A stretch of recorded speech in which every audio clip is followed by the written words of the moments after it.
অনেক অসাধু ব্যবসায়ী আছে রমজান আসলে নিত্য প্রয়োজনীয় পণ্যের মূল্য বৃদ্ধি করে দেয়। এরকম আছে না নাই?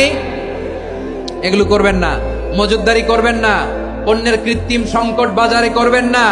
আপনি লাখ টাকা কামায়া ভাবছেন যে রোজাদারদের কষ্ট দিয়ে ধনী হবেন, এমন রোগ আল্লাহ আপনারে দিবে, কোটি টাকা দিয়েও আপনি হাসপাতালের বিল পরিশোধ করার ক্ষমতা আপনার হবে না। খবরদার। শেষ বয়সে দেখবেন কি কষ্ট আপনার হয়। আপনি রোজাদারদের কষ্ট দিচ্ছেন, আল্লাহ আপনার সুখে রাখবে?